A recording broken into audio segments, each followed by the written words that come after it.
ये हम लोग देख लेते हैं क्लास 12 में केमिस्ट्री, और केमिस्ट्री का अब हम लोग पढ़ रहे हैं चैप्टर नंबर 7 इनऑर्गेनिक केमिस्ट्री का चैप्टर नंबर 2, जिसका नाम है पी ब्लॉक का तत्व। पी ब्लॉक तत्व में एक बार पढ़ा दिए थे, आप देख सकते हैं उस पर जाकर के वीडियो में। और अब हम लोग पढ़ लेते हैं पी ब्लॉक में आगे। हम लोग पहले पी ब्लॉक में जो तत्व था उसके बारे में आप लोगों को समझा था। नाइट्रोजन था, फास्फोरस था, है ना, आर्सेनिक, एंटीमनी और बिस्मथ के बारे में हम लोगों ने पढ़ा था, है कि नहीं? तो आइए अब हम लोग जानते हैं एन परिवार के तत्वों की आवर्त सारणी में स्थिति। आज यहीं से टॉपिक शुरू करेंगे, है ना। क्या लिखेंगे? एन परिवार के तत्वों का। हमने कहा था, देखिए यहाँ पे एक बात हमने बताया था, आप लोगों को याद होगा कि हम लोग जब 12th क्लास में हम लोग पी ब्लॉक जो पढ़ रहे हैं तो उसमें पी ब्लॉक की शुरुआत हो जाती है 13 से, 13 नंबर वर्ग से शुरू हो जाती है। 13, 14, 15, है ना, 16, 17, 18, ये सब पी वर्ग के तत्व हैं। और क्या है नहीं है ये सब हम पहले वाले वीडियो में हम कंफर्म करवा दिए हैं। तो यहाँ से लेकर के यानी कि 13 से लेकर के 18 तक का जो तत्व है ना, जितने भी तत्व आएंगे इसके अंतर्गत में वो सब पी ब्लॉक के तत्व होंगे, जिसमें हम लोग 13 वर्ग और 14 वर्ग हम लोग इंटर में पढ़ लिए हैं 11th क्लास में। अब हम लोग जो है 12th क्लास में पढ़ेंगे ये 15 का, 16, 17, 18 के बारे में। तो हम लोग अब 15 शुरू कर रहे हैं। तो 15 वाले में सबसे पहला तत्व क्या है? नाइट्रोजन। तो इसको बोलेंगे नाइट्रोजन का परिवार, है कि नहीं? और चूंकि इसका गुण सब के सब का गुण जो है नाइट्रोजन से आपको मिलते जुलते रहता है, इसको हम लोग निकोजन कहते हैं। क्या बोलते हैं? निकोजन। निकोजन जिसका अर्थ होता है दम घोटने वाला। क्या होता है? दम घोटने वाला, है ना, उसके पदार्थ से इसको संबंधित है। तो चलिए हम लोग इसको बारे में हम लोग पूरा समझेंगे, है ना। नाइट्रोजन के पूरे परिवारों के बारे में हम लोग समझेंगे और यही हमने टॉपिक भी बनाया है। तो चलिए ध्यान से समझिए इस चीज को। और देखिए यहाँ पे क्या लिखे हैं कि नाइट्रोजन परिवार के तत्वों, नाइट्रोजन परिवार के तत्वों, नाइट्रोजन परिवार के तत्वों की आवर्त में स्थिति, की आवर्त में स्थिति, हम लोग इसके बारे में अध्ययन कर लेते हैं। आइए देखिए ध्यान से क्या स्थिति है इसके बारे में समझिए। तो आवर्त सारणी के 15 समूह, नंबर 15 में, समूह बोलिए या वर्ग बोलिए एक ही बात है, समझे कि नहीं? इसमें समझिए कि सर यहाँ समूह का है बोल रहे हैं, तो वर्ग को हम लोग समूह बोलते हैं। कुल मिला जो के पीरियोडिक टेबल में 18 गो वर्ग बनाए गए हैं, 7 गो आवर्त है, सब पढ़ चुके हैं। हम लोग अध्ययन कर रहे हैं 15वां, है ना, समूह के बारे में। तो आवर्त सारणी के, है ना, आवर्त सारणी के वर्ग 15 बोल सकते हैं, वर्ग भी बोल दीजिए या समूह भी बोल दीजिए, तो उससे कभी घबराने की जरूरत नहीं है। तो वर्ग या समूह कितना के? 15 में हम लोग कितना तत्व को देख लिए? तो उसमें हम लोग देख रहे हैं नाइट्रोजन भी है, फास्फोरस भी है, एंटीमनी है ना, आर्सेनिक है, एंटीमनी है और बिस्मथ है, समझे कि नहीं? Nitrogen, phosphorus, arsenic, antimony, bismuth, है कि नहीं? तो ये सब तत्व हैं, आदि तत्व उपस्थित हैं, आदि तत्व उपस्थित हैं। पहले तो ये बात की जानकारी हो गई, उपस्थित हैं। चलिए ये बातों को हम लोगों ने सीख लिया। और इन सभी तत्वों की खासियत क्या है कि सभी के बाहरी कक्षा में, इन लोगों का जब इलेक्ट्रॉनिक विन्यास कीजिएगा तो सबसे बाहरी कक्षा में, तो बाहरी कक्षा में आपको 5 इलेक्ट्रॉन ही रहेगा। कितना इलेक्ट्रॉन रहेगा? 5 इलेक्ट्रॉन रहेगा। समझ में आ गई बात ना? बाहरी कक्षा को ही बोलते हैं संयोजी इलेक्ट्रॉन। क्या बोलते हैं? संयोजी इलेक्ट्रॉन। तो हाँ, इत्यादि तत्व उपस्थित है। और यहाँ पे एक लाइन और बताते हैं कि इन सभी तत्वों की बाहरी कक्षा में 5 इलेक्ट्रॉन होते हैं। इन सभी, है ना, तत्वों के बाहरी कक्षा में, बाहरी कक्षा में कितना इलेक्ट्रॉन होता है? 5 इलेक्ट्रॉन होता है। आप करके इलेक्ट्रॉनिक विन्यास देख लीजिएगा, समझे कि नहीं? अगर करके देख लीजिएगा तो सब के सब में आपको 5 इलेक्ट्रॉन होगा। अब इसको करके दिखाने की जरूरत नहीं, कल करवा दिए हैं, करवाए हैं ना, कल है, हाँ कल करवा दिए हैं। तो 5 इलेक्ट्रॉन होता है, तो इस बात को याद रखिएगा। अब देख लीजिए, इन सभी तत्वों के नाइट्रोजन परिवार के तत्व कहा जाता है। इन सभी को, समझे कि नहीं? इन सभी को क्या कहा जाता है? नाइट्रोजन, नाइट्रोजन का परिवार कहा जाता है। इन सभी तत्वों को, इन सभी किसको? तत्वों को, इन सभी तत्वों को है ना नाइट्रोजन का परिवार कहा जाता है। नाइट्रोजन का परिवार कहा जाता है, परिवार कहा जाता है। क्योंकि देखिए इसका पहला जो तत्व है ना, नाइट्रोजन ही है, और नाइट्रोजन में सब नीचे आया है, तो सबको हम लोग किसका परिवार कहेंगे? नाइट्रोजन का परिवार ही कहेंगे। कोई दिक्कत है? तो चलिए यहां तक हो गया। अब इस बात को समझिए, है ना, नाइट्रोजन का परिवार, तो इन तत्वों को निकोजन भी कहा जाता है। क्या कहा जाता है? निकोजन। तो इन तत्वों को निकोजन, याद रखिएगा इस बात को, है ना, क्या बोला जाता है? निकोजन भी कहते हैं, है ना, भी कहते हैं। और एक नंबर में आ सकता है कि निकोजन किस वर्ग के समूह के तत्वों को कहा जाता है ना, किस समूह को या किस वर्ग के तत्वों को कहा जाता है? तो आप बोलिएगा, है ना, 15 वर्ग के समूह को निकोजन कहा जाता है। समझे कि नहीं? तो यह जो निकोजन है, यह ग्रीक भाषा का शब्द है। ये निकोजन क्या है? यह ग्रीक भाषा का शब्द है ना, ग्रीक भाषा का शब्द है, जिसका अर्थ क्या होता है पता है? शब्द है जिसका अर्थ है कि नहीं? अभी क्या बताया, बताओ? जिसका अर्थ होता है क्या चीज? दम घोटने वाला। क्या होता है? दम घोटने वाला, दम घोटने वाला, जिसका अर्थ दम घोटने वाला होता है। समझे कि नहीं समझे? तो यहां तक का बात समझ में आ गया। अब हम लोग इन सारे, है ना, परिवारों के लक्षण या गुण के बारे में हम लोग देखेंगे, जिसको आप लक्षण भी कह सकते हैं या गुण भी कह सकते हैं। समझे कि नहीं? तो अब इन लोगों के हम लोग लक्षण पढ़ लीजिए या गुण पर हम लोग विस्तृत चर्चा कर लेते हैं। समझे कि नहीं? तो लक्षण क्या है? तो सबसे पहले हम इलेक्ट्रॉनिक विन्यास देखेंगे। इसका पहला गुण में क्या देखेंगे? इलेक्ट्रॉनिक विन्यास। तो इलेक्ट्रॉनिक विन्यास देखेंगे। तो इलेक्ट्रॉनिक विन्यास की जब चर्चा करिएगा तो इसमें हम लोग कितना तत्व का देखेंगे? इलेक्ट्रॉनिक विन्यास बोलिए, या इसी को हम लोग बोलते हैं इलेक्ट्रॉनिक कॉन्फ़िगरेशन। क्या बोलते हैं? Electronic configuration. हम देख लेते हैं, सबका करने की जरूरत नहीं है, 2-3 को भी देख लीजिएगा तो सबका गुण इसी तरह से आते जाएगा। समझे कि नहीं? तो आप देखिए, जैसे नाइट्रोजन का देखते हैं, तो नाइट्रोजन की परमाणु संख्या कितनी है? 7। कितना है? 7। कल बताए थे ना, कितना कितना बताए थे नाइट्रोजन का? देखिए इसमें निकालिए, नाइट्रोजन का कितना बताए थे? 7। उसके बाद आप बताइए फास्फोरस का कितना होता है? 15। फास्फोरस का कितना है? 15। आर्सेनिक का बताइए जरा सा हमको, 33 है। उसके बाद आप लोग एंटीमनी का बता दीजिए, 51 हो जाएगा। और बिस्मथ का बोलिए 83। याद हो गया ना? तो ये याद रखिएगा। तो नाइट्रोजन हो गया, इसका परमाणु संख्या कितना है? 7। यानी कि 7 परमाणु संख्या का मतलब क्या हो गया? परमाणु संख्या जो है से इलेक्ट्रॉन की संख्या के बराबर होता है। यानी कि जितना 7 है परमाणु संख्या, तो उतना ही उसमें क्या भरा हुआ है? इलेक्ट्रॉन। यानी कि 7 इलेक्ट्रॉन भी हो जाएगा। और जितना किसी में इलेक्ट्रॉन है उतना ही उसमें क्या है? प्रोटॉन। तो इसका प्रोटॉन भी कितना हो जाएगा? 7। समझ में आ गई बात है? यानी कि आप इस बात को समझ लीजिए कि इलेक्ट्रॉन की संख्या, परमाणु संख्या जिसको जेड से सूचित करते हैं, और प्रोटॉन की संख्या आपस में क्या होती है? बराबर होती है। समझे कि नहीं? किसी भी तत्व का जितना परमाणु संख्या है उतना ही उसमें इलेक्ट्रॉन है, उतना ही उसमें प्रोटॉन है। क्लियर हो गया? तो इसकी पहली कक्षा में जिसे आप पढ़े होंगे, है ना, 2n²। किसी भी कक्षा में कितने इलेक्ट्रॉन होते हैं? 2n²। तो पहली कक्षा की बात करेंगे तो पहली कक्षा में कितना इलेक्ट्रॉन होगा? 2 इलेक्ट्रॉन होगा। ये सब 9वां क्लास में पढ़े होंगे आप लोग, है कि नहीं? इसलिए यहाँ पे इतना नहीं दिमाग लगाइए। यहाँ पे आप लोग को सब जाना हुआ होना चाहिए, या 11th क्लास में भी बहुत अच्छे से इसको पढ़े होंगे। तो पहली कक्षा में कितना इलेक्ट्रॉन होगा? 2। और दूसरी देखिए, अगर किसी भी कक्षा में कितने इलेक्ट्रॉन होते हैं तो 2n²। n क्या है? कक्षाओं की संख्या है।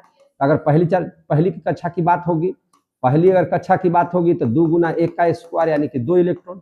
दूसरी कक्षा की बात होगी 2 दूनी 4 दूनी 8 इलेक्ट्रॉन। तीसरी कक्षा की बात होगी 3 × 9 दूनी 18 इलेक्ट्रॉन। चौथी कक्षा की बात होगी 4 × 16 दूनी 32 इलेक्ट्रॉन। तो अब पहली कक्षा में कितना इलेक्ट्रॉन रहेगा? 2। अब इसके पास 7 है तो 2 तो भर गया, तो बाकी बचा 5।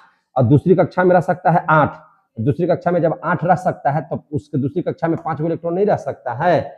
मैक्सिमम 8 हो सकते हैं, तो 8 से नीचे वाला तो सब हो ही सकते हैं। तो इसका इलेक्ट्रॉनिक विन्यास क्या हो जाएगा, 2 और 5, समझे कि नहीं। इसके बाद आप फास्फोरस ले लीजिएगा, तो फास्फोरस का परमाणु संख्या होता है 15। कितना होता है, 15। तो पहली कक्षा में 2, दूसरी कक्षा में 8 और तीसरी कक्षा में तो 18 इलेक्ट्रॉन हो सकता है, तो क्या 5 को नहीं रख सकता है। तो आप देखिएगा सब के 12वीं कक्षा में 5-5 इलेक्ट्रॉन भी आ रहा है, समझे कि नहीं। इलेक्ट्रॉनिक विन्यास समझ में ही आ रहा है। उसके बाद आर्सेनिक का देख लीजिए, तो आर्सेनिक का कीजिएगा, तो आर्सेनिक का कितना हम बताए हैं, 33। कितना बताए हैं, 33। तो इसमें हो जाएगा 2, 8, 18, 5, है कि नहीं, 2, 8, 18। तो इसी प्रकार से आप देखिएगा तो सबके 12वीं कक्षा में है ना आपको 5-5 इलेक्ट्रॉन आएंगे, और इसी तरह से आपका इलेक्ट्रॉनिक विन्यास भी बढ़ते चला जाएगा, समझे कि नहीं। तो ये समझ लिया आप लोग किसके बारे में, इलेक्ट्रॉनिक विन्यास के बारे में। इसका दूसरा गुण पर चर्चा कर लीजिए। इसके कैवा गुण पर चर्चा कर लेते हैं। दूसरा, हम इसके परमाणु त्रिज्या या परमाणु जो है आयतन के बारे में हम लोग बात कर लेते हैं।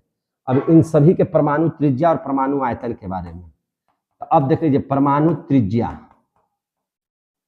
और आयतन के बारे में हम लोग समझ लीजिए ध्यान से, समझे कि नहीं। तो देखिए आप देख सकते हैं कि अगर हम लोग 3 तरह के तत्व लेते हैं। एक लेते हैं, तो 15वां के पढ़ा रहे हैं, तो इसके पहले होता है 14, 15 वर्ग और 16 वर्ग, तीनों वर्ग को हम ले लेते हैं। तो 14 वर्ग में क्या है, 14 वर्ग के जो तत्व होंगे उसमें कार्बन होगा, क्या होगा, कार्बन होगा, उसमें बिस्मथ होगा, जर्मेनियम होगा, समझे कि नहीं। ये सब तत्व आएंगे, और इसमें हम लोगों ने देखा कि क्या क्या तत्व आ रहे हैं, तो एन है, पी है, एस है, इसी प्रकार से और नीचे तत्व जाएंगे, है कि नहीं। अगला में देखेंगे तो उसमें आ जाएगा ऑक्सीजन, है ना, सल्फर, और क्या आ जाएगा, सेलेनियम। इस तरह से तत्व के इसमें आएंगे कि नहीं आएंगे। तो अब देख लीजिए क्या होता है यहाँ पे। तो देखिए एन एन एन परिवार के जो तत्वों का परमाणु त्रिज्या होता है, एन तत्वों के परमाणु की, है ना, तत्वों के परमाणु की त्रिज्या होता है ना। उसमें होता क्या है कि देखिए ध्यान से इसको समझने का प्रयास कीजिएगा। जैसे देखिए यहाँ पे इस बात को समझिए कि जैसे मान के चलिए कि कक्षा तो यही है, ये इस तरह से कक्षाएं बनी हुई हैं, बनी हुई कि नहीं बनी हुई है। ऐसे ऐसे अगला में जाएगा तो ऐसे ऐसे कक्षा बनेगा, है कि नहीं, ऐसे ऐसे कक्षा बनेगा कि नहीं बनेगा। अब बताइए हम लोगों को जितना दूर जाएगा, जितना दूर जाएगा तो त्रिज्या बढ़ेगा कि घटेगा, बढ़ रहा है कि नहीं बढ़ रहा है कि नहीं। तो एन परिवार के तत्वों की परमाणु त्रिज्या वर्ग जो 14 में जो तत्व है ना, उन तत्वों के अपेक्षा जो है छोट मैंने उन उसमें क्या होता है, तत्वों का जो है इसका जो तत्व है त्रिज्या वर्ग 14 के तत्वों से छोटी होती है। किससे होती है, छोटी होती है। कौन, 15 वाला। और इससे क्या होती है, 16 वाले तत्वों से क्या होती है, बड़ी हो जाती है। क्या हो जाती है, बड़ी होती है। क्योंकि वर्ग 15 को ऊपर से नीचे आने में, वर्ग 15 के तत्वों को ऊपर से नीचे आने पर परमाणु त्रिज्या या आयतन जो है वो क्या होते हैं, बढ़ने लगते हैं। क्या होने लगते हैं, बढ़ने लगते हैं। क्योंकि कक्षाओं की संख्या क्या होती है, बढ़ने लगती है। कक्षाओं की संख्या क्या होने लगती है, बढ़ने लगती है। समझ में आ रही है बात ना। तो जैसे जैसे आप नीचे आइएगा, वर्ग में ऊपर से नीचे आइएगा, तो परमाणु त्रिज्या क्या होगा, बढ़ेगा। कैसे बढ़ेगा सो समझिए। जैसे मान के चलिए, देखिए यहाँ पे इस बात को समझिएगा। जैसे नाइट्रोजन का, तो नाइट्रोजन का आपने लिखा कि 2, 5 है, मतलब परमाणु संख्या कितना है, 7, इलेक्ट्रॉन की संख्या कितनी हो जाएगी, 7। तो इसके बाद नीचे आइएगा तो नीचे आप देखिएगा इसमें 2 गो कक्षा बनाया गया है, इसमें 3 गो कक्षा है, इसमें कितना कक्षा है, 4 गो। तो जैसे जैसे कक्षावा बढ़ेगा तो त्रिज्या का मैंने घटेगा कि त्रिज्या बढ़ के जाएगा। जैसे मान के चलिए कि जैसे देखिए यहाँ पे कक्षा बनाए हैं ऐसे ऐसे, देख रहे हैं ना। तो अब मान के चलिए कि यहाँ से यहाँ तक की त्रिज्या कम है, लेकिन ई वाला के लीजिएगा तो इससे ज्यादा हो गया, ई वाला के लीजिएगा तो और ज्यादा हो गया कि नहीं त्रिज्या। तो धीरे धीरे ऊपर से नीचे आने पर त्रिज्या क्या होती है, बढ़ती है। और त्रिज्या जब बढ़ेगा तो आयतन भी क्या हो जाएगा, बढ़ जाएगा, है ना। जैसे देखिए ना, अब ई इतना छोटा है, ई इतना बड़ा है, ई इतना बड़ा है, तो आयतनमा बढ़ा कि नहीं बढ़ा, समझे कि नहीं। क्या काहे बढ़ा, क्योंकि कक्षाओं की संख्या क्या हो रही है, बढ़ती जा रही है। कक्षाओं की संख्या क्या हो रही है, बढ़ती जा रही है। ये बात समझ में आया, ये समझ में आया कि नहीं समझ में आया। तो इस बात को हम लोग लिख दे, हैं क्या लिख दे कि एन परिवार के तत्वों की परमाणु त्रिज्या,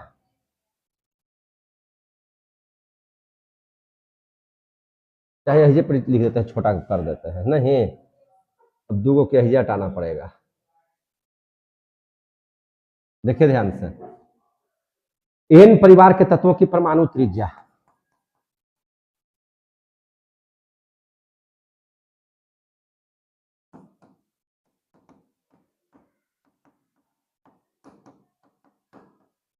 एन परिवार के जो तत्व हैं उनकी परमाणु त्रिज्या जो है वर्ग 14 के तत्वों से, वर्ग 14 के तत्वों से क्या होती है, छोटी होती है। तत्वों से क्या हो जाती है, छोटी। तथा वर्ग 16 के तत्वों से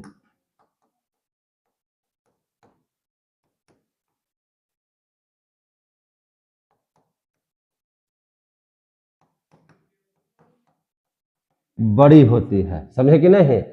ये आवर्त में जैसे जैसे आप जाइएगा इधर, तो आवर्त में जैसे जैसे आप बढ़ते जाइएगा तो त्रिज्याएं क्या होती जाएगी, छोटी होती जाती है। तो देखिए, तो निश्चित है कि इसका इसका जो त्रिज्या होगा वो ज्यादा बड़ा होगा, इसका त्रिज्या इससे छोटा होगा और इससे क्या हो जाएगा, बड़ा हो जाएगा। क्योंकि जो जितना इधर में जाइएगा त्रिज्या उतना ही क्या होते जाएगा, छोटा होते जाएगा। त्रिज्या उतना ही क्या होते जाएगा, छोटा होते जाएगा। तो अब बताइए ना, तो इससे तो ये बड़ा हो गया ना और इससे ही छोटा हो गया ना।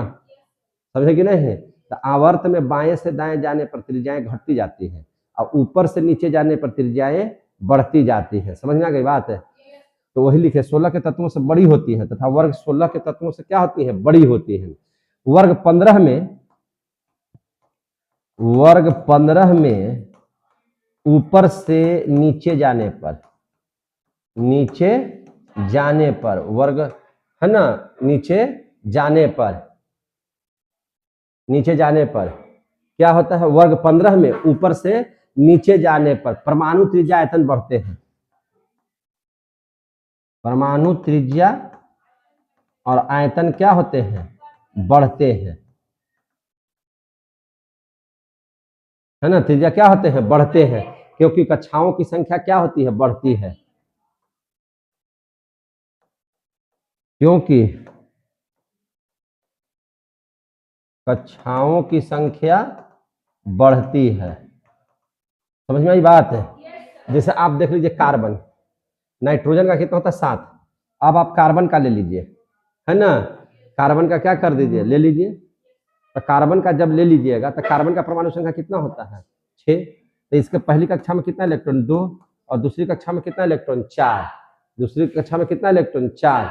यानी कि इसमें जो कक्षाएं बनेंगी इस तरह से बनेंगी। समझे कि नहीं? तो पहली कक्षा में कितना इलेक्ट्रॉन हो जाएगा, 2, और दूसरी कक्षा में कितना इलेक्ट्रॉन हो जाएगा, 4।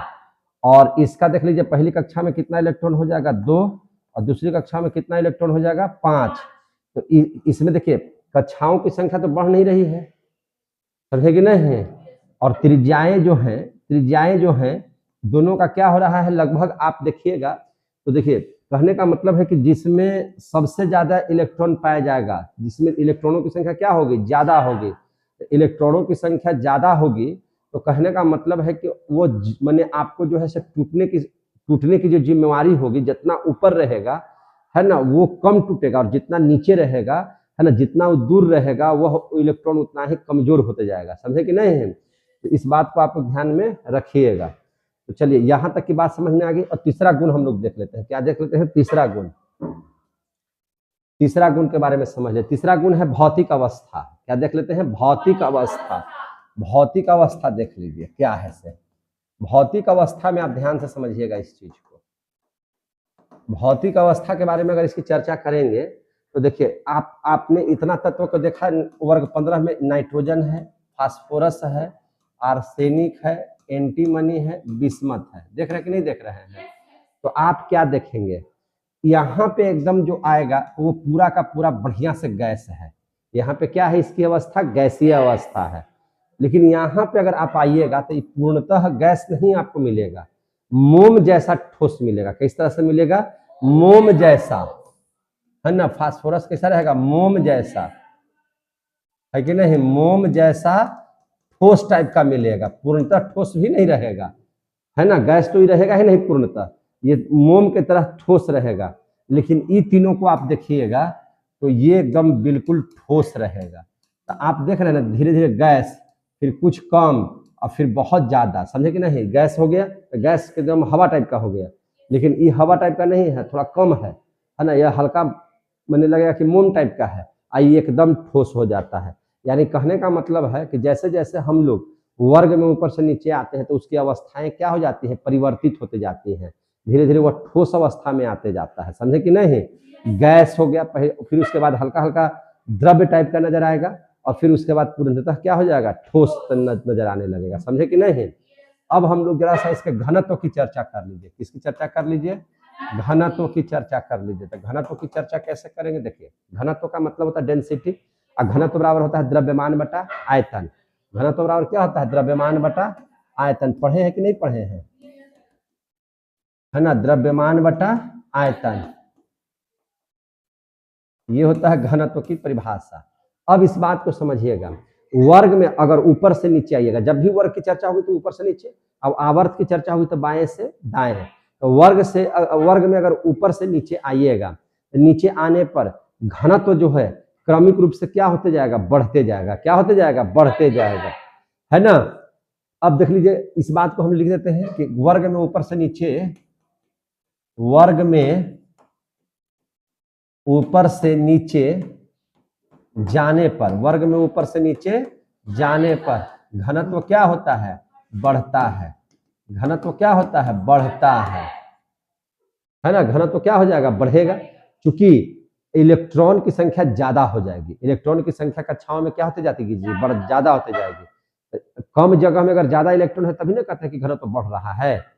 तो यानी कहने का मतलब है कि द्रव्यमान क्या होता है, ज्यादा बढ़ता है। द्रव्यमान क्या होता है, ज्यादा बढ़ता है, तो आयतन क्या हो जाता है, कम जाता है। द्रव्यमान जब बढ़ेगा, इलेक्ट्रॉन ज्यादा तो द्रव्यमान ज्यादा, इलेक्ट्रॉन ज्यादा तो द्रव्यमान ज्यादा, और द्रव्यमान ज्यादा तो आयतन क्या हो जाएगा, कम। चूंकि द्रव्यमान में आयतन क्या, कहने का मतलब है कि घनत्व जब माने द्रव्यमान अगर बढ़ रहा है और आयतन अगर उसका देखेंगे तो आयतन हमेशा क्या होगा, कम होगा। आयतन क्या हो जाएगा, कम, तो घनत्व क्या हो जाएगा, बढ़ता है। घनत्व क्या हो जाएगा, बढ़ेगा, समझे कि नहीं।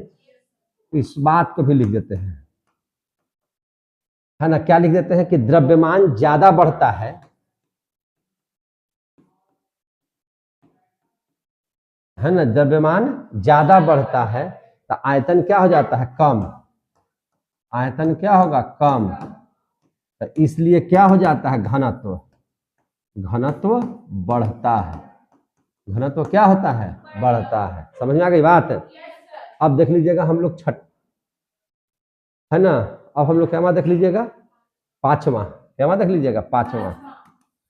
पांचवा में हम लोग चर्चा कर लेते हैं आयनन ऊर्जा के बारे में। किसके बारे में, आयनन ऊर्जा, जिसको एंथैल्पी बोलते हैं। आयनन एंथैल्पी पढ़े होंगे, है कि नहीं। आयनन विभव जिसको हम लोग बोलते हैं, क्या बोलते हैं, आयनन विभव।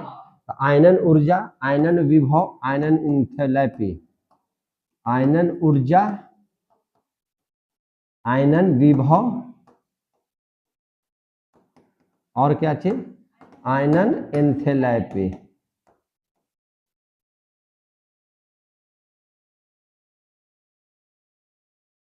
अब इसके बारे में समझने का प्रयास करते हैं। देखिए ध्यान से, किसी भी परमाणु की जो गैसीय अवस्था होती है, क्या होती है, गैसीय अवस्था। बाहरी कक्षा में जैसे आपको हम पढ़ा रहे हैं, आयनन एंथैल्पी किसे कहते हैं, आयनन विभव किसे कहते हैं।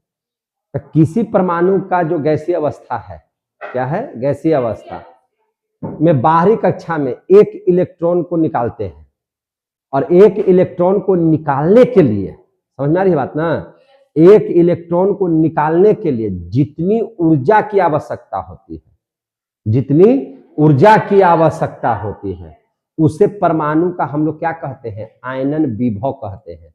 उसे परमाणु का हम लोग क्या कहते हैं, आयनन विभव कहते हैं, एक इलेक्ट्रॉन निकालने के लिए, समझे कि नहीं, जितना ऊर्जा। अब जैसे देखिए, ऊपर में जो होंगे, ऊपर का जो माने जो तत्व होगा, तो उसका आयनन जो विभव होगा, है ना, बहुत ज्यादा होगा, और नीचे वाला का आयनन विभव क्या होगा, धीरे धीरे कमते जाएगा। काहे कमते जाएगा, देखिए ध्यान से।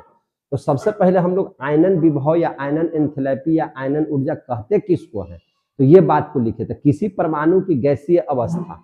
समझ में आ रही है बात है, किसी परमाणु की गैसीय अवस्था,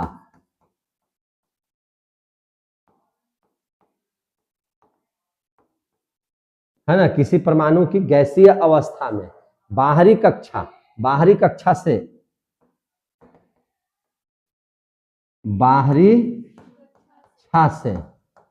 बाहरी कक्षा से एक इलेक्ट्रॉन निकालने के लिए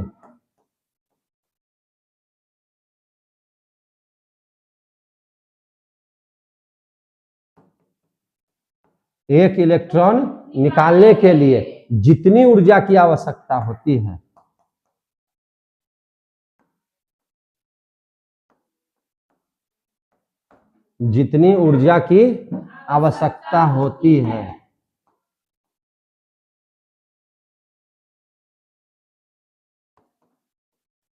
समझना रहा ना, एक इलेक्ट्रॉन निकालने के लिए जितनी ऊर्जा की आवश्यकता होती है उसे परमाणु का आयनन विभव कहते हैं।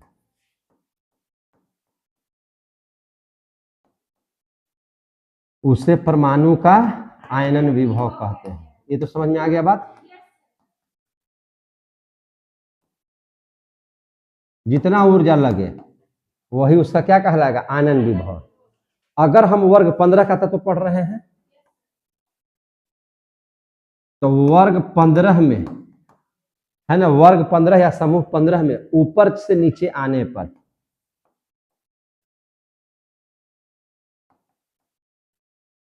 ऊपर से नीचे आने पर आयनन विभव का मान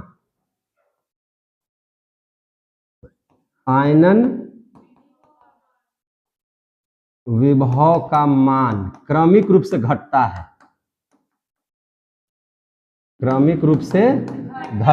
कैसे घटता है देख बताते हैं।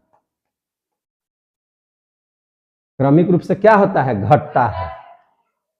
काहे घटता है, क्योंकि बाहरी इलेक्ट्रॉन पर नाभिकीय आकर्षण घटता है ना। क्या लिखेंगे, नाभिकीय आकर्षण क्या होता है, घटता है। क्योंकि काहे घटता है, क्योंकि समझा दे रहे हैं आपको, अगर बताइएगा नहीं है ना। क्योंकि बाहरी इलेक्ट्रॉन पर नाभिकीय जो आवेश है,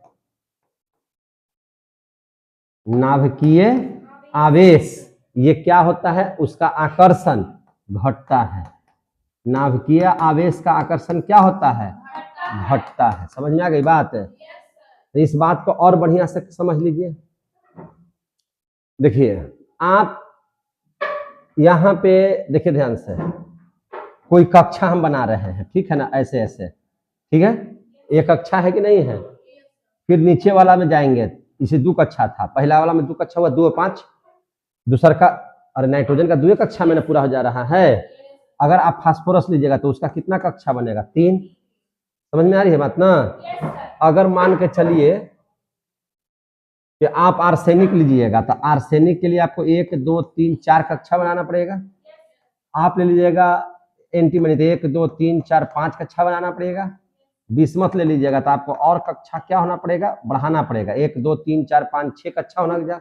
और किसी आपको तो पता है ना कि 7 से ज्यादा कक्षा नहीं होगा, किसी का भी 8 कक्षा नहीं हुआ अभी तक।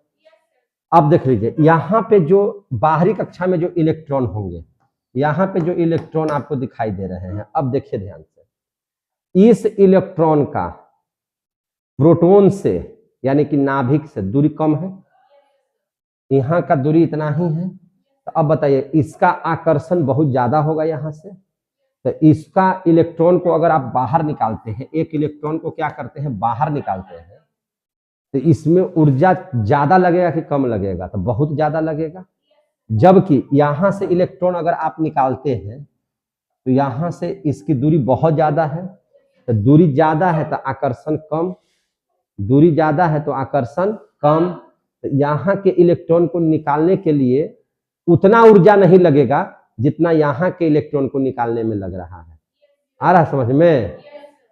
तो जो परमाणु, जो इलेक्ट्रॉन नाभिक से जितना नजदीक रहेगा, जैसे कहने का मतलब है कि देखिए ध्यान से, यहाँ पे माइनस है, यहाँ पे प्लस है, तो नजदीक में है तो रोज मिल रहा है, रोज देख रहा है, बिना देखले इसको खाइए नहीं रहा है। समझ में आ रही है ना बात है। लेकिन इतनी सुन दूरी पर है, इतनी सुन क्या है, दूरी पर है, तो ये कुछ करियो नहीं जा सकता है कि नहीं।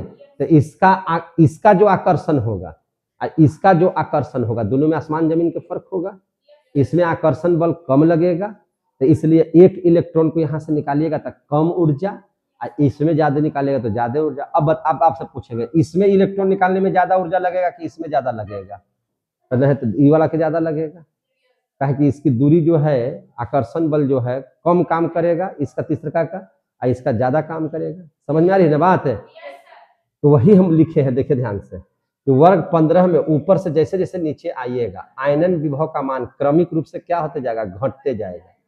काहे घटेगा? क्योंकि बाहरी इलेक्ट्रॉन नाभिक आवेश आकर्षण घटता है, यानी कि इसको निकालने में ज्यादा ऊर्जा की जरूरत नहीं है, और इसको निकालने में बहुत ऊर्जा की जरूरत है। आ गया समझ में? अब इसका दूसरा कारण क्या है आयनन? तो इसका दूसरा कारण ये भी हो सकता है माने घटने का, कि दूसरा कारण जो है, इसका दूसरा कारण है आवरण प्रभाव का बढ़ना भी है। आवरण प्रभाव का बढ़ना भी है। आवरण प्रभाव बढ़ना का मतलब क्या है?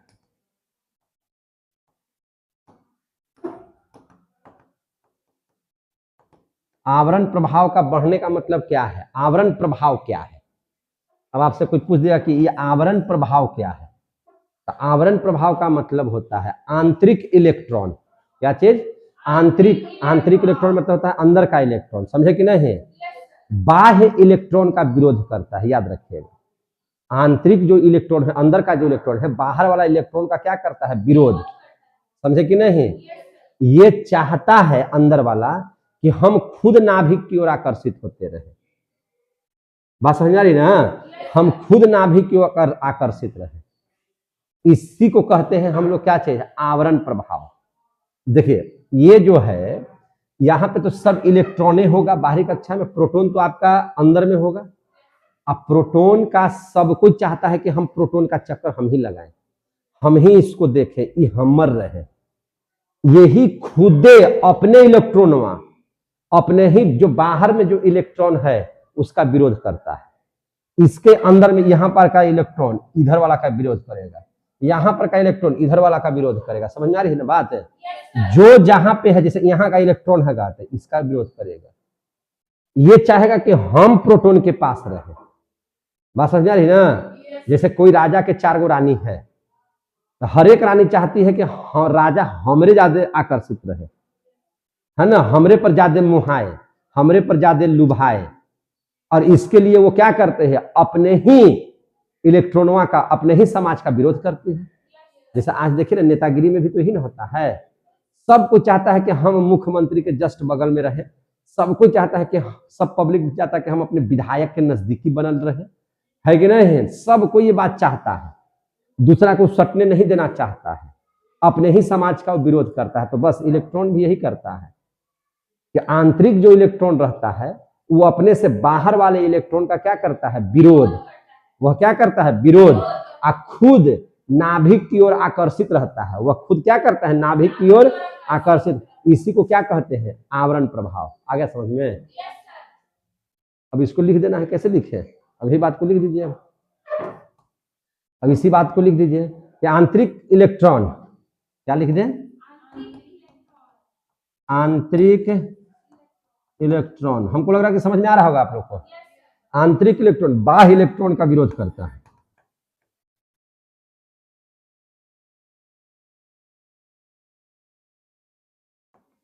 विरोध करता है। बाह्य इलेक्ट्रॉन का क्या करता है? विरोध करता है, और खुद नाभिक की ओर आकर्षित रहता है।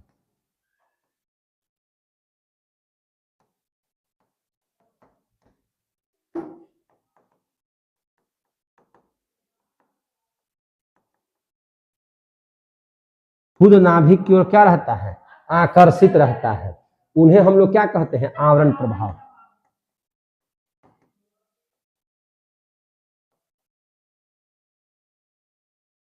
अब क्लियर हो गया होगा?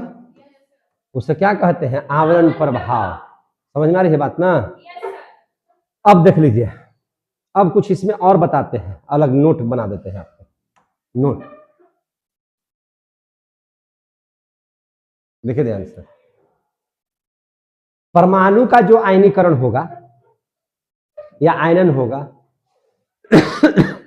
तो सबसे पहले देखिएगा आयनीकरण का मतलब परमाणु जब गैसीय अवस्था में होगा तो आयन का मतलब क्या, प्लस या माइनस, विद्युत धनात्मक या विद्युत ऋणात्मक।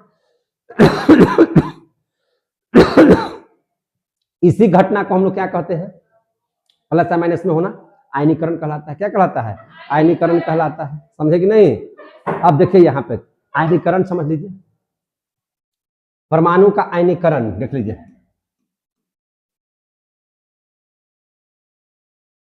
आयनीकरण किसको कहते हैं, या आयनीकरण नहीं लिखिएगा तो आयनन समझ लीजिए कि किसको कहते हैं, है ना। तो परमाणु, आप किसी परमाणु को ले लिए ना,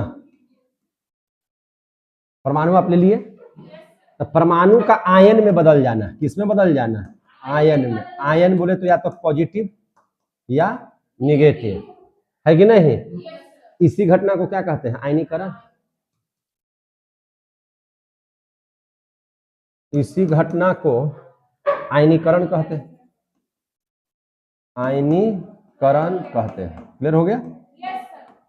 चलिए इसको आप लोग समझ लिए। अब ध्यान से समझिएगा, एग्जाम्पल हम आपको बताते हैं। क्या बताते हैं, एग्जाम्पल। आप ले लिए सोडियम, इस सोडियम का परमाणु है, सोडियम परमाणु है ये क्या है, सोडियम परमाणु है। तो सोडियम की परमाणु संख्या कितनी होती है, 11। सोडियम की परमाणु संख्या कितनी होती है, 11।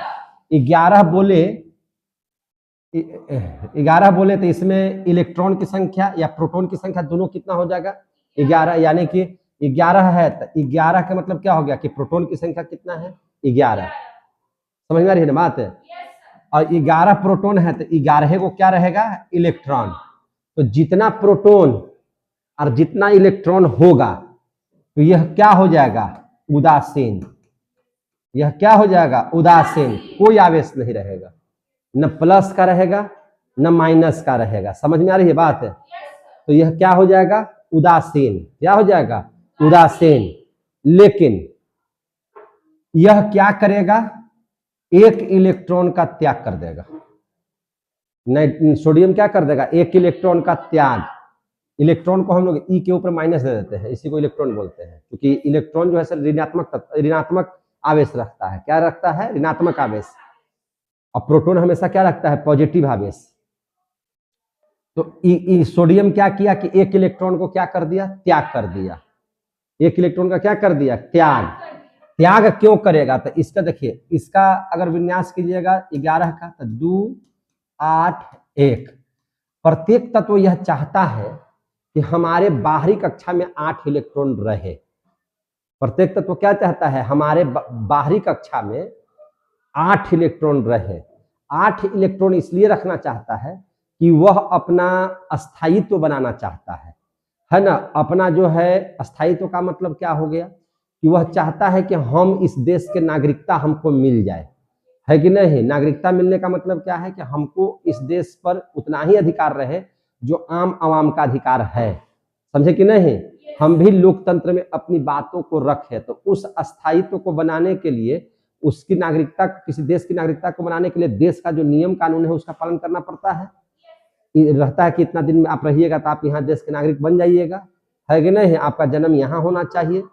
तो इस तरह की बात जब उसके लिए होता है तो सभी तत्व चाहते हैं कि हमको अस्थायित्व बनने के लिए इसकी शर्त क्या है कि आपके बाह्यतम कक्षा में 8 इलेक्ट्रॉन होना चाहिए। जबकि सोडियम का बाह्यतम कक्षा में कितना इलेक्ट्रॉन होता है, 1। क्योंकि पहली कक्षा में 2 इलेक्ट्रॉन, दूसरी कक्षा में 8 इलेक्ट्रॉन और तीसरी कक्षा में कितना इलेक्ट्रॉन होता है, 1, है ना। ऐसे तो इसका आकार बड़ा हो जाता है क्योंकि तीसरी कक्षा हो जाती है इसकी। लेकिन उसको उससे मतलब नहीं है कि हमारा आकार बड़ा हो जाए, वह चाहता है कि हमारे बाह्यतम कक्षा में 8 इलेक्ट्रॉन हो जाते। इस 8 इलेक्ट्रॉन की वजह से वह एक इलेक्ट्रॉन का क्या करना चाहता है, त्याग करना चाहता है। अब जैसे ही त्याग करेगा तो अब देखिए Na यहाँ पे, अब Na का स्वरूप देखिए। Na त्याग किसका किया, इलेक्ट्रॉन का किया, प्रोटॉन का किया है नहीं, प्रोटॉन का नहीं किया। तो प्रोटॉन यहाँ था 11 माने प्रोटॉन था, तो यहाँ भी कितना प्रोटॉन हो जाएगा, 11। लेकिन यहाँ इलेक्ट्रॉन था 11 और एक इलेक्ट्रॉन को त्याग दिया, तो अब इस पर इलेक्ट्रॉन कितना हो जाएगा, 10। कितना इलेक्ट्रॉन हो जाएगा, 10। अब हमको बताइए 10 इलेक्ट्रॉन 10 प्रोटॉन को तो मैनेज कर देगा, लेकिन एक जो प्रोटॉन वहां रहेगा वो तो किसी के बस में नहीं रहेगा, उसको तो शांत करने वाला कोई है नहीं। तो अब जब शांत करने वाला नहीं है तो ये तो प्रोटॉन अपने आप तो हावी हो गया, ये क्या हो गया, हावी हो गया। तो ये क्या कर दिया, तो ये सोडियम को मिला करके बना दिया, धन आवेशित कर दिया। ये कैसा आवेशित कर दिया, इसको धन आवेशित, इसको कैसा कर दिया, धन आवेशित। समझ में आ रही है बात? ये क्या कर दिया, इसको धन आवेशित। धन आवेशित का मतलब क्या हो गया कि Na अब जहां लिखा जाएगा उसके माथे पर एक प्लस का चार्ज आपको रहना पड़ेगा, एक प्लस का चार्ज क्या करना पड़ेगा, रहना पड़ेगा। और जब एक प्लस का चार्ज आ जाएगा तो इसको हम लोग सोडियम आयन पढ़ेंगे। क्या पढ़ेंगे, सोडियम आयन का नाम देंगे, इसको क्या दे देंगे, सोडियम आयन। अब हमको ध्यान से समझिए इस मैटर को और बढ़िया से, कैसे समझिएगा। यहां पे परमाणु संख्या जो था 2 8 1 था, तो इसमें 3 कक्षा बन रहा था। कितना कक्षा बन रहा था, 3। लेकिन जैसे ही ये आयन बना लिया तो अब इसके पास, अब इसका सूत्र हो जाएगा 2 और 8, न कि 2 8 1 होगा। ये कितना सूत्र हो जाएगा, 2 और 8, यानी कि अब इसका 2 ही कक्षा बनेगा, 1 कक्षा और 1 2 कक्षा। समझ में आ रही है बात ना? तो पहले त्रिज्या यहां से यहां तक था, 3 तक गया था कक्षा में, अब इसकी त्रिज्या यहां से यहां तक है। तो त्रिज्या घटा कि बढ़ा, घट गया, त्रिज्या क्या हो गया, घट गया। समझ में आ रहा है तो बोलिएगा, त्रिज्या क्या हो गया, घट गया। तो त्रिज्या घटने का मतलब क्या हुआ, क्या निष्कर्ष निकला, तो निष्कर्ष ये निकला मेरे भाई कि जो है ना त्रिज्या Na का था, त्रिज्या Na का जो है वो त्रिज्या बड़ा है किसकी अपेक्षा, जो त्रिज्या Na आयन का है उसकी अपेक्षा। समझ में आ रही है बात ना? जो त्रिज्या Na का है वो बड़ा हो गया, देखिए बड़ा है ना, यहाँ बड़ा है ना, यहाँ देखिए छोटा है ना, तो ये बड़ा हो गया। और किसकी अपेक्षा बड़ा हो गया, जब आयन बना उसकी अपेक्षा। इससे यही निष्कर्ष निकला। ये बात समझ में आ गया कि नहीं आ गया? तो यानी कि आप देख लीजिएगा कि जब किसी तत्व का, किसी भी तत्व का जो त्रिज्या होता है, किसी भी तत्व का जो त्रिज्या होता है ना, उसका जो उसी अगर वह धन आवेशित हो गया तो उसकी त्रिज्या घट जाएगी, उसकी त्रिज्या क्या हो जाएगी, घट जाएगी। लेकिन वही अगर ऋण आवेशित हो गया तो उसकी त्रिज्या बढ़ जाएगी। अब कैसे बढ़ जाएगी उसको भी हम लोग समझा देते हैं। तो एक और एग्जाम्पल लेते हैं हम, समझ में आ रहा है कि नहीं आ रहा है? अब एक और एग्जाम्पल लेते हैं, एग्जाम्पल ले लेते हैं अब हम क्लोरीन परमाणु का। किसका ले लेते हैं, क्लोरीन परमाणु का। क्लोरीन के परमाणु संख्या कितना होता है, 7। यानी कि पहली कक्षा में 2, दूसरी कक्षा में 8 और तीसरी कक्षा में 7 इलेक्ट्रॉन। तीसरी कक्षा में कितना इलेक्ट्रॉन, 7 इलेक्ट्रॉन। इसका मतलब क्या हो गया, क्लोरीन 17 का मतलब क्या हो गया कि इसके पास 17 प्रोटॉन है। कितना प्रोटॉन है, 17। कितना इलेक्ट्रॉन है, तो 17 इलेक्ट्रॉन है। तो ये दोनों मिलकर के इसको क्या बना दिया, उदासीन। क्या बना दिया, उदासीन, है ना। आपको क्वेश्चन भी आता है कि परमाणु विद्युतः उदासीन क्यों होते हैं, तो आप आसानी से लिख लीजिएगा क्यों होते हैं। तो बताइएगा कि जितना उसमें प्रोटॉन होता है उतना ही उसमें इलेक्ट्रॉन होता है। तो प्रोटॉन का आवेश और इलेक्ट्रॉन का आवेश दोनों मिलकर के कर देता है 0, है ना, यानी कि उस पर कोई आवेश रहने नहीं देता है। इसीलिए उसको हम लोग बोलते हैं उदासीन। क्या बोलते हैं उसको, उदासीन। समझ में आ रही है बात? तो अब इसका जैसे ही आप देखेंगे तो ये 3 गो कक्षा बनाएगा। कितना कक्षा बनाएगा, 3 गो। अब हमने पहले ही कहा है कि प्रत्येक तत्व चाहता है कि हम अपना अष्टक पूरा कर ले। क्या कर ले, पूरा कर ले अष्टक। अष्टक पूरा करने के लिए इसके साथ 2 स्थिति आती है, या तो एक इलेक्ट्रॉन का इंतजाम कर ले, चूंकि इसके बाह्यतम कक्षा में कितना इलेक्ट्रॉन है, 7। 8 पूरा करने के लिए 1 ठो लेना पड़ेगा, और नहीं तो फिर 7 गो त्यागना पड़ेगा। तो इसके दिमाग में यह है कि 7 गो त्यागना नहीं है। जिसे देखिए, जो जिसके बाह्यतम कक्षा में 1 इलेक्ट्रॉन, 2 इलेक्ट्रॉन या 3 इलेक्ट्रॉन होते हैं वह त्याग सकता है। एक इलेक्ट्रॉन को त्याग कर देगा, जैसे कैसे सोडियम त्याग कर दिया। जिसके बाध्यम कक्षा में 2 इलेक्ट्रॉन है वो त्याग कर देगा, 3 को भी है तो वो भी त्याग कर देगा, है ना। चार्ज इसका है, दोनों स्थिति काम करता है, त्याग भी सकता है, ग्रहण भी कर लेता है कभी कभी। कार्बन सबसे ज्यादा अत्यधिक यौगिकों की रचना क्यों करता है? क्वेश्चन आता है ना कि कार्बन जो है सबसे ज्यादा यौगिकों की रचना क्यों करता है। तो देखिए कार्बन का परमाणु संख्या कितना है? 6। तो इसकी पहली कक्षा में 2, दूसरी कक्षा में 4, तो यह 8 करने के लिए 4 कभी ले लेता है और कभी 4 को त्याग कर देता है। तो जो त्यागने का भी गुण रखेगा और लेने का भी गुण रखेगा तो ज्यादा यौगिक का निर्माण करेगा, सिंपल सी बात है। लेकिन जिसके बाह्यतम कक्षा में 1 इलेक्ट्रॉन है, 2 इलेक्ट्रॉन है, 3 इलेक्ट्रॉन है, ये हमेशा त्यागने के लिए रहेगा, यह हमेशा क्या करेगा? त्यागेगा। लेकिन जिसकी बाह्यतम कक्षा में 5, 6, 7 इलेक्ट्रॉन है, तो 5 सोच रहा है कि त्यागने से अच्छा है कि 3 को ले लिया जाए, 6 वाला कहेगा कि त्यागने से अच्छा है 6 कि 2 को ले लिया जाए, 7 वाला कहता है कि 7 को त्यागने से अच्छा है कि 1 को कहीं से ले लिया जाए। क्लियर हो रहा है कि नहीं ले है? तो ई क्या करेगा? लेने की प्रवृत्ति रखेगा, यानी कि 1 इलेक्ट्रॉन क्या कर लेगा? ले लेगा। 1 इलेक्ट्रॉन क्या कर लेगा? ले लेगा। अब जैसे ही लिया तो अब देखिए इसकी क्या स्थिति हो गई क्लोरीन की। प्रोटॉन तो जस के तस हो गया, लेकिन यहाँ पे इलेक्ट्रॉन जो है अब 17 नहीं हो गया, अब 18 इलेक्ट्रॉन हो गया। अब इलेक्ट्रॉन की संख्या कितनी हो गई? 18। अब यहाँ पे देखिए ध्यान से, 17 प्रोटॉन और 17 इलेक्ट्रॉन तो एक साथ साझा बना के खत्म हो जाएगा, लेकिन एगो इलेक्ट्रॉन जब बचेगा वो क्या करेगा? वो तो घूमते ही ना रहेगा, इसको तो कोई मिला नहीं, तो ये नहीं मिला तो ये क्या कर देगा? इसको ऋण आवेशित कर देगा। जब तक ही रहेगा तब तक ये कर्जा है, यानी कि अब क्लोरीन पर हो जाएगा ये क्या चीज? कौन सा आवेश?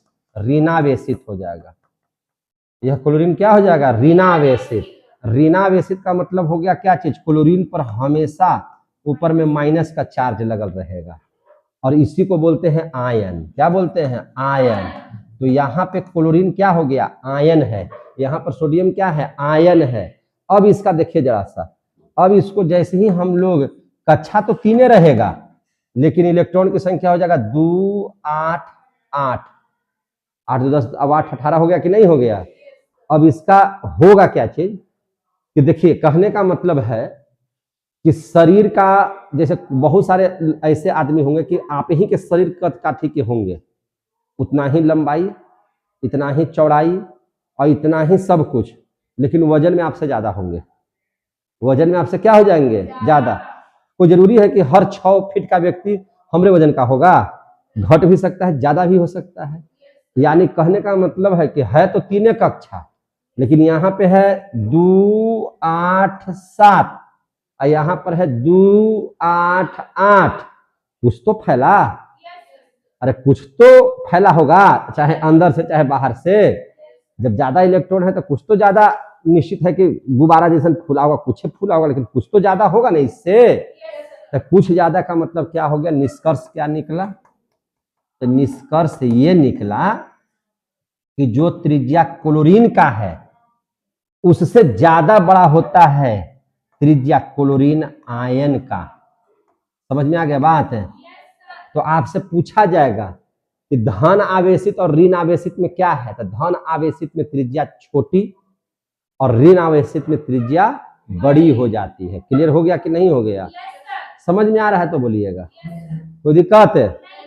अब देखिए ध्यान से, यहां तक तो बात समझ में आ गई। अब ध्यान से समझिए, एक और बात बताते हैं। अगर किसी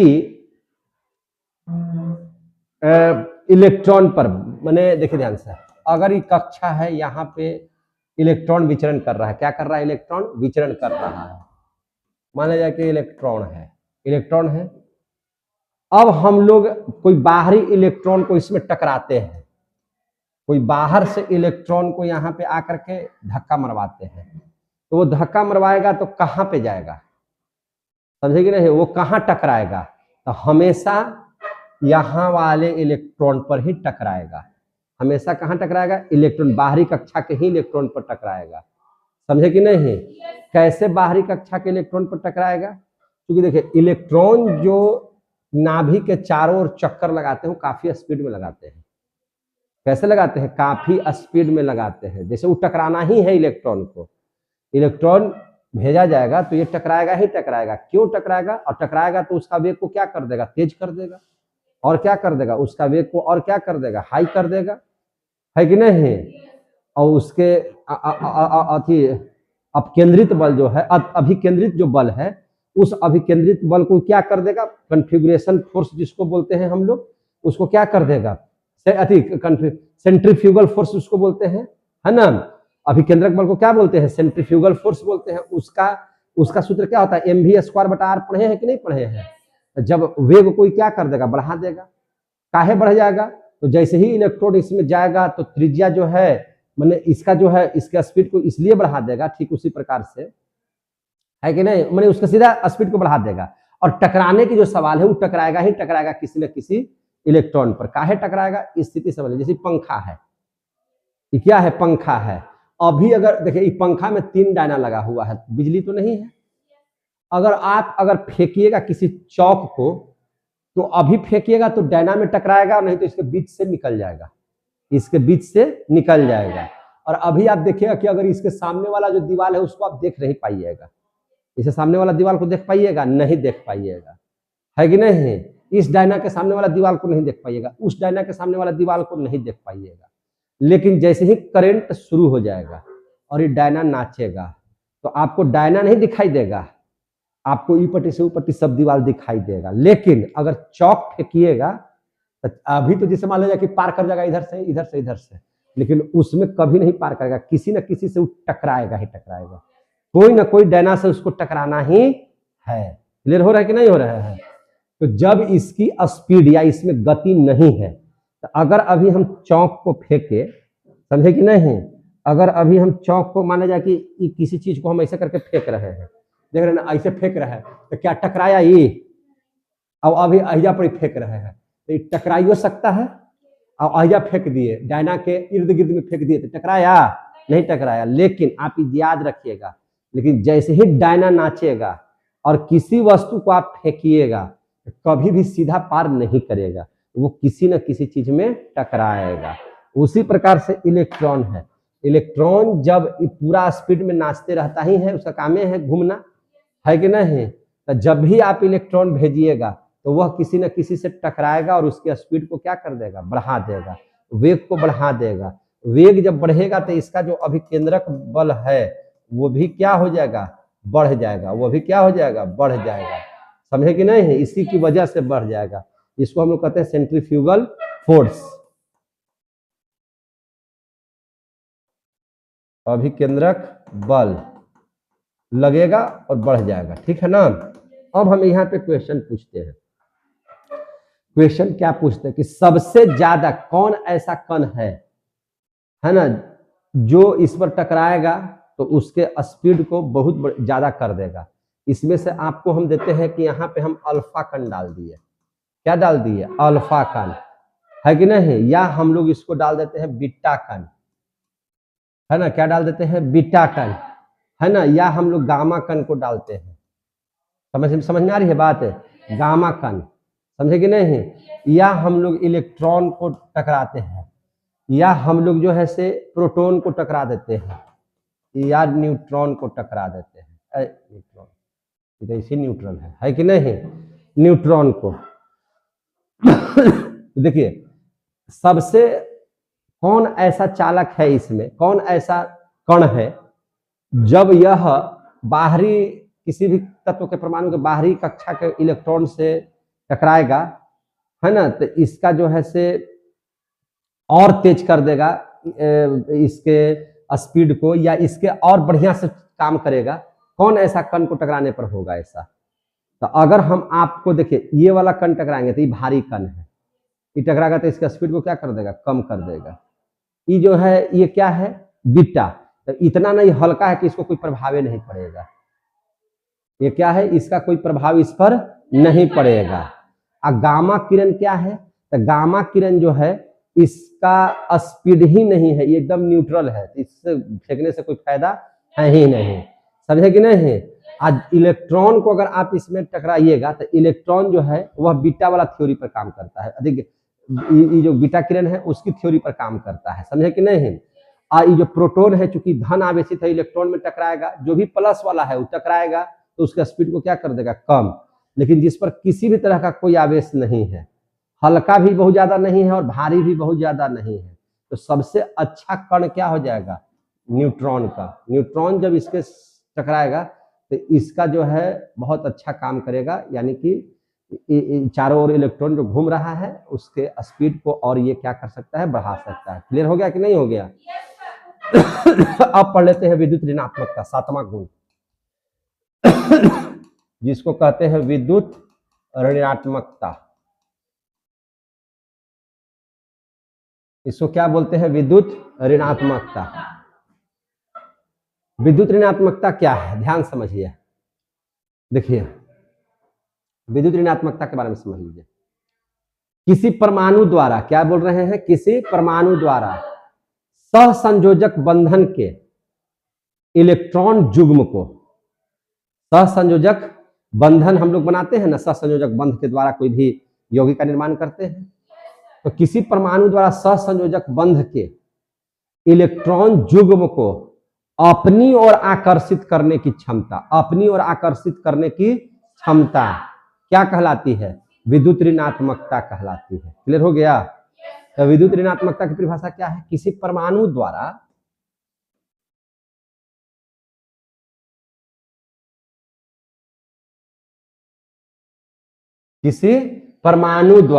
सहसंयोजक बंध के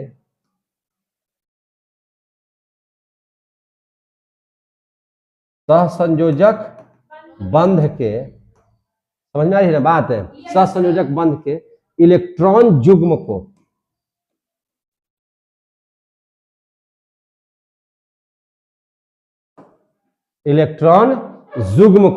अपनी ओर आकर्षण करने की क्षमता,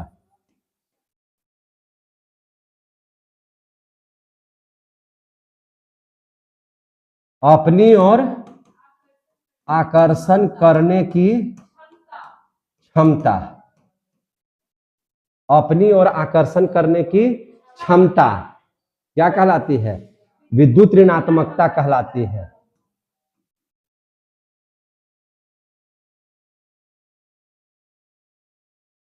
विद्युत ऋणात्मकता कहलाती है ना, अपनी ओर आकर्षित करने की क्षमता। समझे कि नहीं है। अब देख लीजिए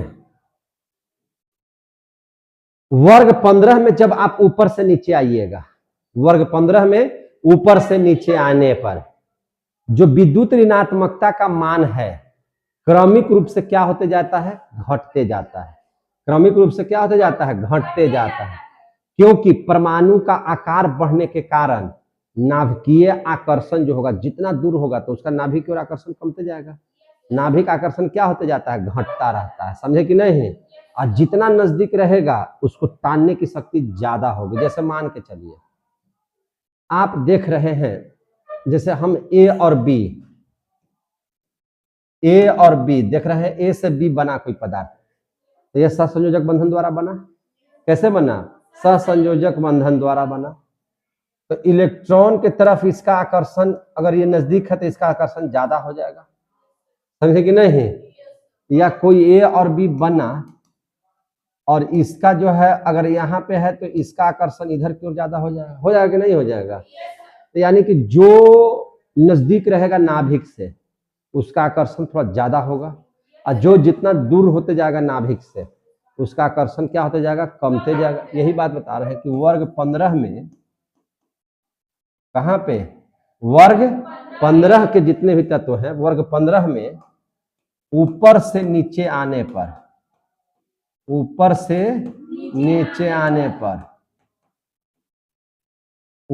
नीचे आने पर विद्युत ऋणात्मकता का मान, विद्युत ऋणात्मकता का मान वर्ग 15 में ऊपर से नीचे आने पर विद्युत ऋणात्मकता का मान क्या होता है, विद्युत ऋणात्मकता का मान क्रमिक रूप से घटता है। क्रमिक रूप से घटता है। क्रमिक रूप से क्या होता है? घटता है। क्यों घटता है? तो क्योंकि ये भी लिखवा देते हैं, घटता है क्योंकि परमाणु का आकार बढ़ने के कारण, परमाणु का आकार बढ़ने के कारण, है ना, परमाणु का आकार बढ़ने के कारण नाभिकीय आकर्षण क्या होता है? घटता है। नाभिकीय आकर्षण घटता है। नाभिकीय आकर्षण क्या होता है? घटता है। समझ में आ गई बात? यहां तक समझ में आ गया? अब हम लोग देख लेते हैं अगला गुण। अब क्या देख लेते हैं? अगला गुण क्या है? अगला गुण, तो अगला गुण है इसका गलनांक एवं क्वथनांक। अब क्या पढ़ेंगे? गलनांक एवं क्वथनांक।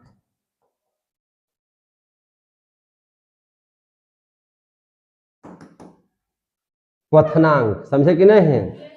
गलनांक एवं क्वथनांक देखिए, याद रखिएगा। गलनांक सबसे पहला देखिएगा, आपको तीन गो तत्व, तीन गो तत्व, इसमें कितना है? नाइट्रोजन है, फास्फोरस है, आर्सेनिक है, एंटीमनी है, बिस्मथ है ना?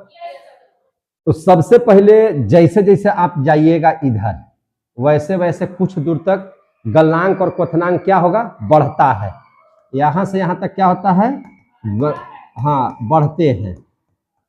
गलनांक एवं क्वथनांक क्या होते हैं? बढ़ते हैं। अब फिर जैसे इधर आइएगा तो गलनांक एवं क्वथनांक क्या होता है? घटते हैं। गलनांक एवं क्वथनांक क्या होते हैं? घटते हैं। समझे कि नहीं? तो पहले बढ़ते हैं और फिर क्या होते हैं? घटते हैं।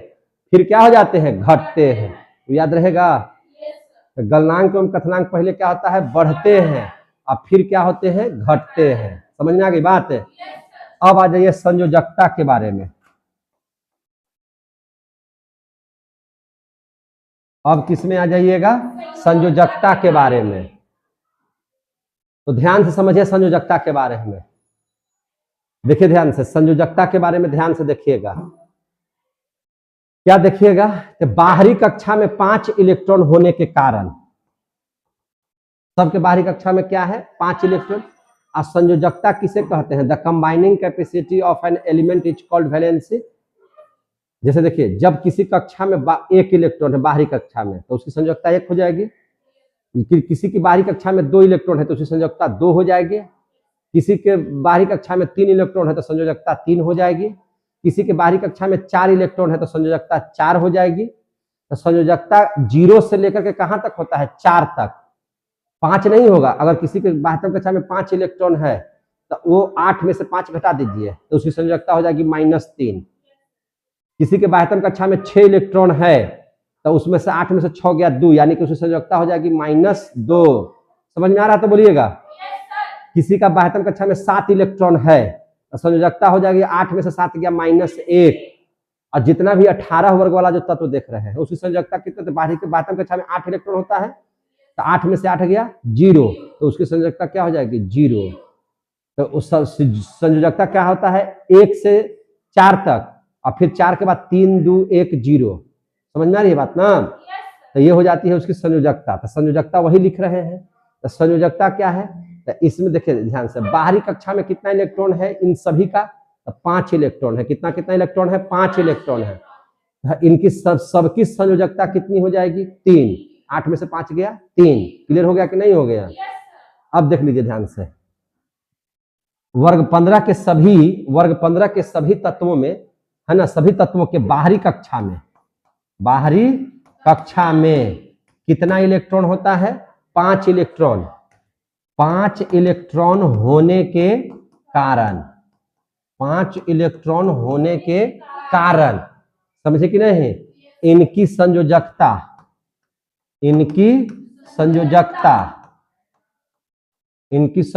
कितना हो जाती है? 3 होती है। इनकी संयोजकता कितनी होती है? 3 होती है। इनकी संयोजकता 3 होती है, इसीलिए आप देखिएगा इसका जितना भी तत्व होगा इस तरह से बनेगा। एग्जाम्पल देख लीजिए, जैसे NH3, तो यहाँ 3 क्यों आ गया?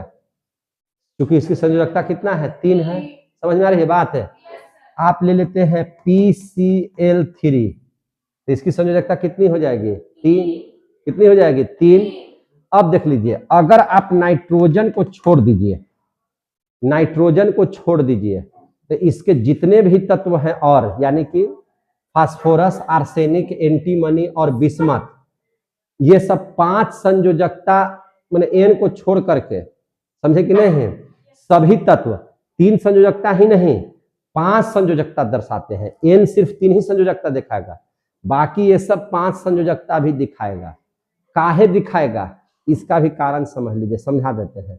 क्योंकि एन के पास डी ब्लॉक नहीं होते हैं, एन के पास डी ब्लॉक नहीं है, तो क्या इन लोगों के पास डी ब्लॉक होते हैं? देखिए, इसको समझने का प्रयास कीजिए। अब इसको समझना है, ऐसे नहीं है कि खाली रट लेने से नहीं होगा, जो समझ लीजिएगा तो आपको समझ में आ जाएगा। देखिए क्या होता है सर, लेकिन इस बात को हम नोट करके लिख देते हैं। क्या करके लिख देते हैं? नोट, ताकि आपको तकलीफ नहीं हो। समझे कि नहीं? तो अब ध्यान से समझिएगा। क्या समझिएगा? देखिए यहाँ पे इस बात को हम नोट कैसे करवाते हैं, समझिए। एन को छोड़कर, इसको छोड़ करके, एन को छोड़कर अगर आप नाइट्रोजन को छोड़ दीजिए तो शेष सभी तत्व, शेष सभी तत्व, शेष सभी तत्व 5 संयोजकता भी दिखाते हैं। 5 संयोजकता भी दिखाते हैं, 5 संयोजकता भी दिखाते हैं। समझे कि नहीं? क्योंकि एन के पास, क्योंकि एन के पास स्थित, एन के पास स्थित डी कक्षक नहीं होते हैं, डी कक्षक नहीं होते हैं। एन के पास जो है सर डी कक्षा नहीं है, इसीलिए ये लोग क्या बना लेते हैं, आप देखिएगा PCl5 भी बना लेगा, फास्फोरस पेंटाक्लोराइड। साथ ही है ना SbCl5 भी बना लेगा। क्या बना लेगा? SbCl5 भी बना लेगा। तो काहे बना लेगा? अब इसको कभी सोचे हैं? तो नहीं सोचे हैं। अब समझा दें आप लोगों को, तो देख लीजिए, समझा देते हैं। चलिए यहां समझ लीजिए। जैसे देखिए, पहली जो कक्षा होती है, 1 का मतलब क्या हो गया? पहली कक्षा। IS का मतलब क्या हो गया? उसका उप कक्षा। तो पहली कक्षा उप कक्षा है, तो इसमें कै गो कक्षा होता है? 1 गो S। वही अगर आप दूसरी कक्षा की बात कीजिएगा तो दूसरी कक्षा में 2 उप कक्षा होता है, S और P। 2S भी लिखते हैं और 2P भी लिखते हैं। लिखते हैं कि नहीं लिखते हैं? जोर से बताइएगा, लिखते हैं कि नहीं लिखते हैं? अब तीसरी कक्षा की बात करेंगे तो तीसरी कक्षा में 3 उप कक्षा होता है, S, P और D तीनों होता है कि नहीं होता है? चौथी जब कक्षा की बात करेंगे तो S भी होता है, P होता है, D भी होता है और F भी होता है। इससे ज्यादा उप कक्षा नहीं है कि नहीं? अब देख लीजिए, अब जरा सा बात कीजिए। तो नाइट्रोजन को आप ध्यान से समझिए। नाइट्रोजन का परमाणु संख्या कितनी है? 7। समझे कि नहीं? ये उप कक्षा किसने दिया था? सोमरफील्ड नामक वैज्ञानिक ने बताई थी इस बात को। किसने बताया था? सोमरफील्ड नामक वैज्ञानिक ने, है कि नहीं? ऐसे तो नील्से बोर हम लोग देखते हैं कि कक्षाओं को कक्षा में बांटा था, S, P, D और F, और पूरा बढ़िया से इसको करने के लिए ऑफबाउ प्रिंसिपल जो है, ऑफबाउ ने पूरा बढ़िया से इलेक्ट्रॉनिक विन्यास को पढ़ा दिया था। समझे कि नहीं? अभी जो हम लोग इलेक्ट्रॉनिक विन्यास करते हैं, ऑफबाउ के द्वारा दिया हुआ इलेक्ट्रॉनिक विन्यास करते हैं। तो देखिए N7 में क्या करते हैं, जैसे देखिए ध्यान से, आप इसको ऐसे लिखिए, तो 7 है, तो सबसे पहले कक्षा में जाएगा 1s2, फिर जाएगा 2s2 और फिर जाएगा 2p में जाएगा। हमको 7 इलेक्ट्रॉन है तो 4 तो भर गया, 2 2 4, तो यहाँ कितना बच जाएगा? 3। यहाँ कितना बच जाएगा? 3। अब देख लीजिए, इसका जो 7 इलेक्ट्रॉन है कै कक्षा तक गया है? तो 1 में गया पहली कक्षा में और दूसरी कक्षा में गया। इसका इलेक्ट्रॉन 2 कक्षा में पूरा हो गया। क्या दो कक्षा के पास कहीं डी इलेक्ट्रॉन है? अरे कहीं भी दूसरी कक्षा में डी लिखे हैं नाम? नहीं लिखे हैं। यानी कि दूसरी कक्षा के पास दुए गो उपकक्षा है, एस और पी, डी का नामो निशान नहीं है। क्लियर हो गया?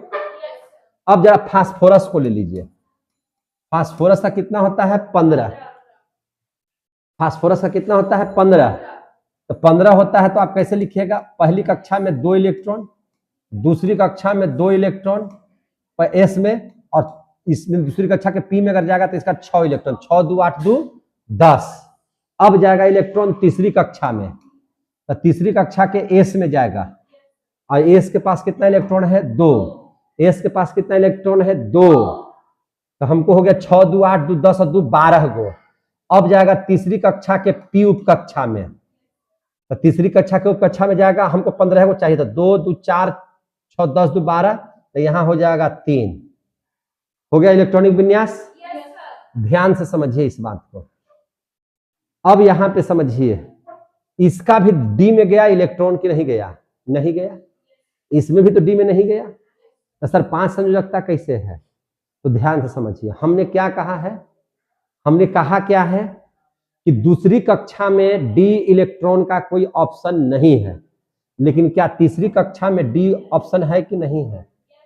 अब देखिए, अब जब इसको आप रखेंगे तो कैसे रखेंगे? एस का ऐसे होता है, और यहां पे हो गया 2s, एस का ऐसे घर हो जाएगा, और ये हो गया 2p में 3 गो घर हो गया ऐसे।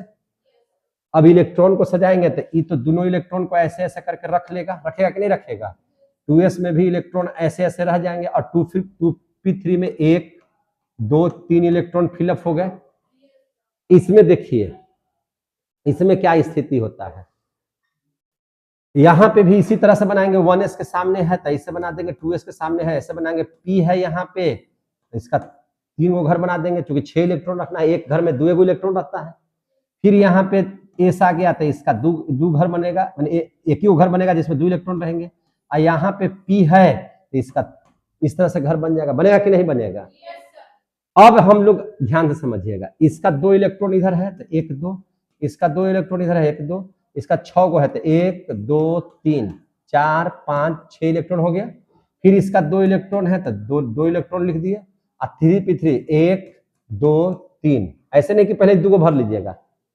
इलेक्ट्रॉन कैसे भराता समझ में आ रहा है ना? ये तो समझ ही रहे होंगे। तो ये था 1s में भरे 2, यहाँ 2s2 हो गया, यहाँ पे 2p6 हो गया, यहाँ 3s, यहाँ 3p3 हो गया।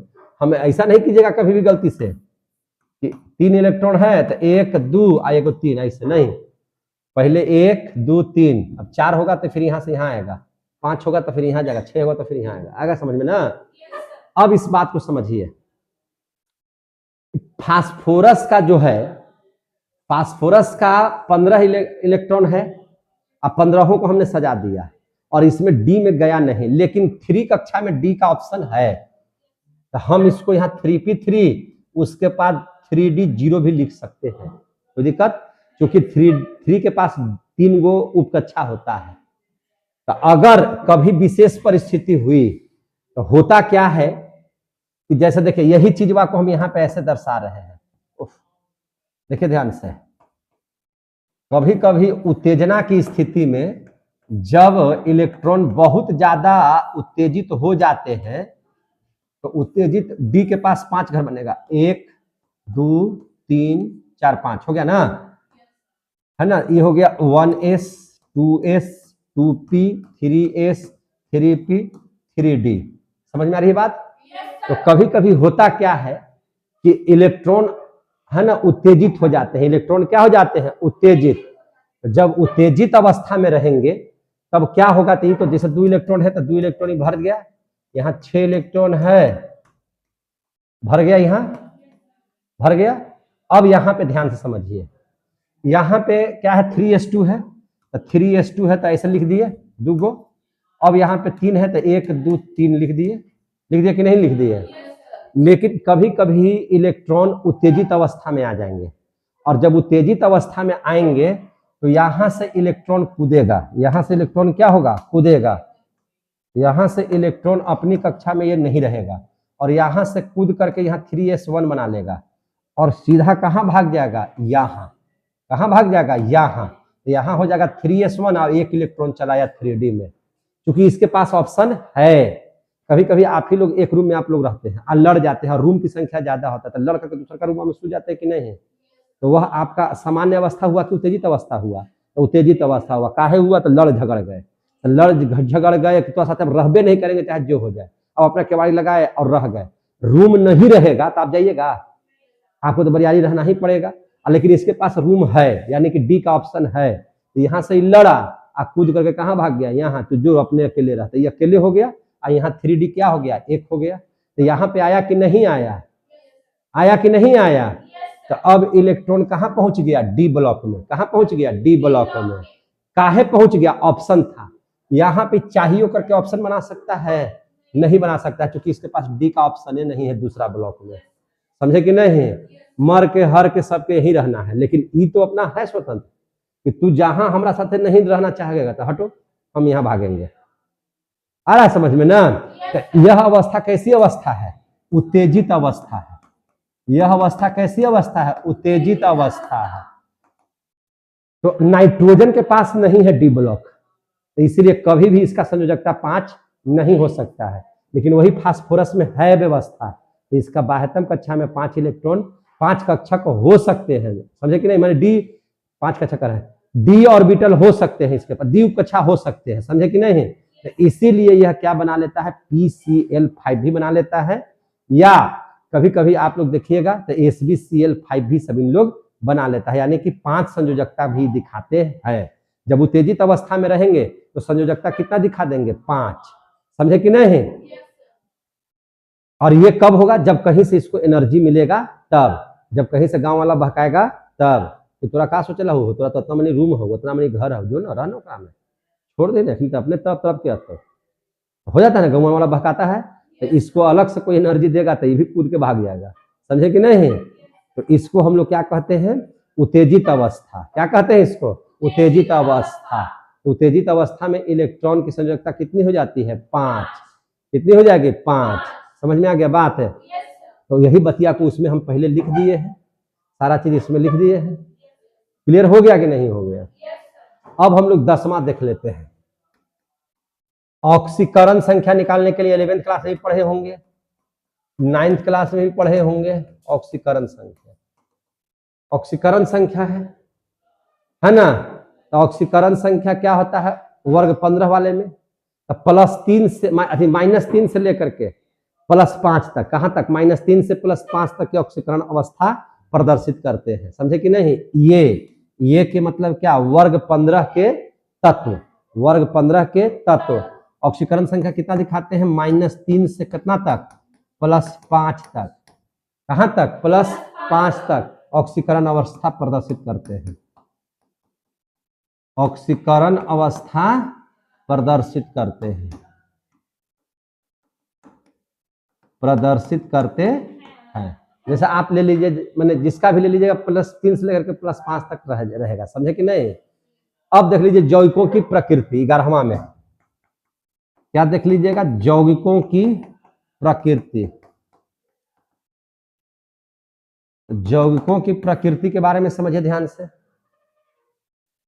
तो ये सब जितना भी तत्व है आपस में जब यौगिक बनाएंगे तो सहसंयोजक बंधन के द्वारा बनाएंगे। ये उसको देगा, वो उसको देगा, है कि नहीं। इसी को सहसंयोजक कहते हैं।